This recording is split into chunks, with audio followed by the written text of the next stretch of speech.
My husband's family tried to sabotage my business and marriage, but I turned the tables. I never thought my life would turn into a daytime drama, but here we are. My husband, Mark, and I have been together for 8 years, married for 5.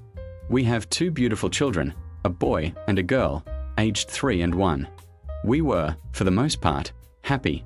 Our life was comfortable, not extravagant, but we had everything we needed. Mark is a software engineer, and I run a small, but growing, custom jewelry business. I started it as a hobby, something to do in my free time, but it slowly grew into a legitimate source of income, something I was incredibly proud of. The problems, as they often do, started subtly and escalated over time. Mark's family, particularly his mother, Eleanor, and his sister, Brenda, have always been a lot. They're old money, or at least they act like they are. They have a certain idea of how things should be, and my independent, entrepreneurial spirit didn't quite fit into their mold. They always made passive-aggressive comments about my little hobby and how I should focus on being a proper wife and mother. I usually just brushed it off. Mark was always supportive, or so I thought, and that was all that mattered. Things started to get truly ugly about a year ago. My business had a breakthrough. I landed a contract with a major online retailer, which meant a huge increase in orders and a significant boost to my income. I was ecstatic. Mark was happy for me, or at least he seemed to be. His family, however, saw it as a threat. Eleanor started making even more pointed remarks. "Oh, isn't it lovely that you're keeping yourself busy, dear, while Mark works so hard? Or I hope you're not neglecting your children with all this crafting." Brenda, ever her mother's shadow, would chime in with snide comments about my gaudy designs and how I was clearly trying to compete with real jewelers. I tried to ignore them, truly. I focused on my work and my family, but their negativity was a constant drain. It started to get into my head. I began to question myself, my abilities, and whether I was doing enough as a mother.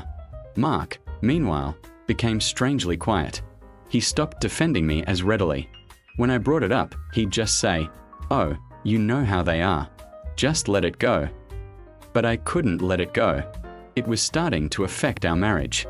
We started arguing more, mostly about his family and their constant interference. The real trouble began when my business really took off. The contract with the retailer was a massive success. My income doubled, then tripled. I was making more than Mark, which, I later learned, was a huge point of contention for his family.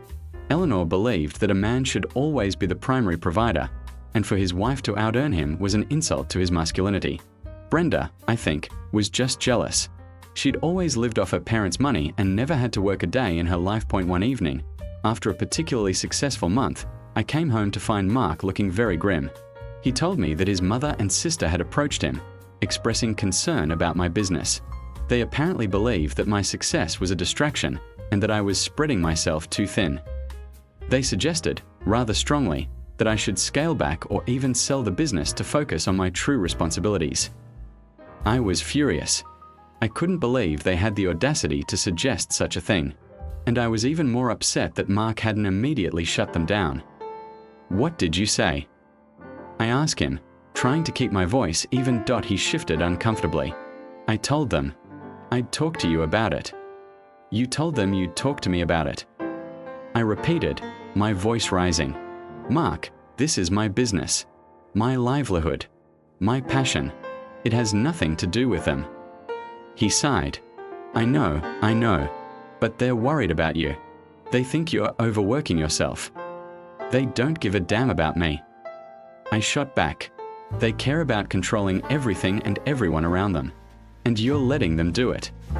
That night, we had a huge fight, the biggest we'd ever had.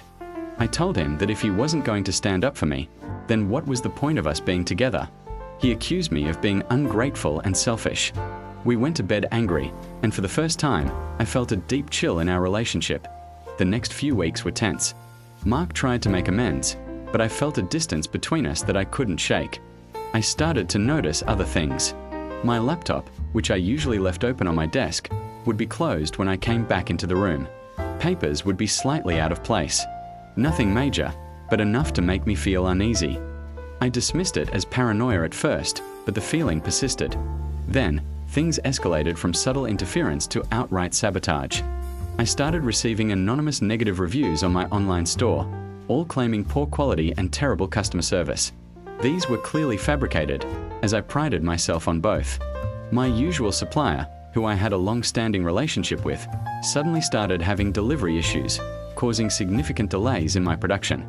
He was apologetic, but vague about the reasons that I also noticed a significant drop in my website traffic.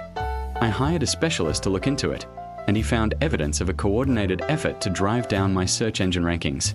Someone was actively trying to hurt my business. My first thought was a competitor, but I couldn't think of anyone who would go to such lengths. The breaking point came when a major order, one that would have significantly boosted my quarterly earnings, was mysteriously cancelled. The retailer cited unforeseen circumstances and a sudden lack of confidence in my ability to fulfill the order. I was devastated. This wasn't just a setback, it was a potentially catastrophic blow to my growing business. I sat down with Mark, tears streaming down my face, and told him everything. I explained the fake reviews, the supplier issues, the website sabotage, and finally, the cancelled order. I told him I suspected someone was intentionally trying to ruin my business. He listened, looking genuinely concerned, but then he said something that made my blood run cold. "Are you sure you're not just overthinking things, honey? Maybe it's just a string of bad luck." His dismissive tone, after all I had just told him, was a punch to the gut. It was then that a terrible thought, one I had pushed down deep, resurfaced. What if it was his family? I decided I needed to investigate. I couldn't just sit back and let my life's work be destroyed. I started by installing a small, discreet camera in my home office, just to see if anyone was tampering with my things. I also hired a private investigator to look into the online attacks and the cancelled order. I didn't tell Mark about any of this. I felt a knot of dread in my stomach, but I knew I had to protect myself and my business. A few days later, the camera caught something. It was Brenda. She was in my office, scrolling through my computer. I couldn't see exactly what she was doing, but the sight of her there, uninvited, messing with my work, confirmed my worst fears. She was definitely involved. The private investigator's findings were even more damning. He traced the anonymous negative reviews to a network of IP addresses, all linked to Eleanor's home computer. He also uncovered that Eleanor had been making calls to my supplier, posing as a disgruntled customer, threatening to expose unethical business practices if he continued to work with me. And the cancelled order? It was due to a series of anonymous emails sent to the retailer, full of fabricated complaints and baseless accusations against my business. The IP addresses on those emails also traced back to Eleanor's home. My heart sank. It wasn't just Brenda, it was Eleanor too. And the fact that they were so brazen, using their own home network, showed how little they feared being caught. It also meant that Mark had to know, or at least suspect something. How could he not, with his own mother and sister actively trying to ruin his wife's business? I confronted Mark. I showed him the footage of Brenda in my office. I presented him with the private investigator's report, detailing his mother's involvement. He looked horrified, his face draining of color. I can't believe this, he stammered, but his voice lacked conviction. "You can't believe this?" I asked, my voice trembling with a mixture of anger and betrayal. "You honestly can't believe your mother and sister would do this after all the comments, all the pressure, all the times they've tried to undermine me?" He avoided my gaze. I knew they weren't happy about your success, but sabotage? This is extreme." "Extreme?" I scoffed. "They tried to destroy my business, Mark, my income, my passion, my future. And you sat there, making excuses for them, letting it happen." That's when he broke down. He confessed that he had known, or at least suspected, for months. He admitted that Eleanor and Brenda had been relentlessly pressuring him to get me to slow down and focus on the family. They had even offered him a substantial sum of money if he could convince me to sell my business. He said he hadn't taken the money, but the fact that he had even considered it, that he had known about their malicious intentions and done nothing, was unforgivable. He told me that they had been telling him that my success was making him look weak and unmanly in their social circles. They painted me as a selfish, ambitious woman who was neglecting her family for her own gain. He admitted that, over time, their constant badgering had started to get to him, making him question me, making him doubt our relationship. That I was devastated. Not only had his family actively tried to ruin me, but my own husband had been complicit, allowing it to happen, and even considering their despicable offers. The trust was shattered that I told him I needed time. I took the children and went to stay with my parents. I needed to figure out what to do next. My business was still reeling from the attacks, but I was determined not to let them win. I spent countless hours rebuilding my reputation, responding to the fake reviews with genuine testimonials from loyal customers, and working with my team to overcome the supplier issues. It was an uphill battle, but I wasn't going to give up. While I was at my parents' house, I started thinking about my next move. I had all the evidence I needed to expose Eleanor and Brenda. I could go to the police, file a lawsuit, and completely destroy their reputation. But I also knew that would mean a complete rupture with Mark's family, and potentially with Mark himself. I loved Mark, despite his incredible failure to protect me, and I didn't want to completely burn all bridges, especially for the sake of our children. Then, an idea sparked. A way to get justice, protect my business, and perhaps even salvage my marriage, while also giving Eleanor and Brenda a taste of their own medicine. It was risky, but it felt right that I called Mark and told him I was willing to try and work things out, but on my terms. I told him I had all the evidence of his family sabotage, and I wasn't afraid to use it. I told him that if he wanted to save our marriage, he needed to make a choice. He needed to fully support me, publicly and unequivocally, and he needed to help me expose his mother and sister in a way that would be undeniable. He was hesitant at first, scared of facing his family, but I stood firm. I told him this was his chance to prove his loyalty to me and our children. I also laid out my plan. My plan involved a public, but subtle, exposure. I decided against a lawsuit or police report, for now. Instead, I crafted an open letter, addressed to my customers, but clearly aimed at Eleanor and Brenda. In the letter, I acknowledged the recent unforeseen challenges and malicious attacks my business had faced. I explained, in vague but pointed terms, that these attacks were orchestrated by individuals close to me who disapproved of my independent success. I thanked my loyal customers for their unwavering support and vowed to continue providing high-quality products, despite the unethical tactics of those who seek to undermine me. I subtly hinted that I had evidence of these attacks and that I was prepared to take further action if they continued. I then asked Mark to share this letter on his social media, with a heartfelt caption expressing his unwavering support for me and his disgust at the unjust attacks against my business. He was terrified, but I told him it was the only way to prove his commitment. He eventually agreed. The letter went viral. My customers, who had been wondering about the dip in my activity, rallied around me. They flooded my store with orders, left supportive comments, and shared my letter far and wide.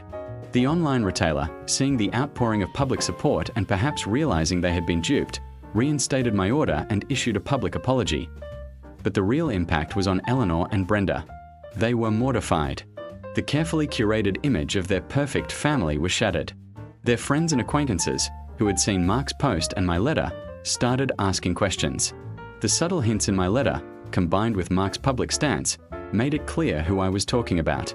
Their social standing, something they valued above all else, was crumbling. Eleanor, furious and humiliated, called Mark, screaming at him, accusing him of betraying his family. Brenda, meanwhile, bombarded my phone with hateful texts, threatening me and my business. But I was ready for them. I had already informed my lawyer about their attempts at sabotage, and he advised me to document everything. Every text, every call, every email. Mark, surprisingly, stood firm. He told his mother that he would no longer tolerate her malicious behavior towards his wife. He told Brenda that if she didn't stop harassing me, he would go to the police. It was a huge step for him, a painful but necessary break from his manipulative family. The situation with Eleanor and Brenda is still tense. They've been ostracized from some of their social circles, and their reputation has taken a significant hit. They're still trying to deny everything, but the evidence is overwhelming, and the public opinion is against them. As for Mark and me, we are working on it. It's not easy. The betrayal runs deep, and the trust is still fragile. But he is trying. He goes to therapy with me, and has been a fiercely protective husband and father since then. He's actively cutting ties with his mother and sister, refusing to engage with their toxic behavior. He's realized that his family's approval came at the cost of our marriage and my happiness, and is finally choosing US.my business is thriving again, stronger than ever. The attempts to sabotage me backfired spectacularly, turning into a wave of public support. I've learned a lot about resilience, about standing up for myself, and about the true meaning of family. It's been a painful journey, but I'm emerging stronger, and hopefully, our marriage will too. I still have moments of anger and doubt, but I'm hopeful for our future. It's a messy, complicated situation, but at least now, I know where Mark stands. And for the first time in a long time, I feel truly supported.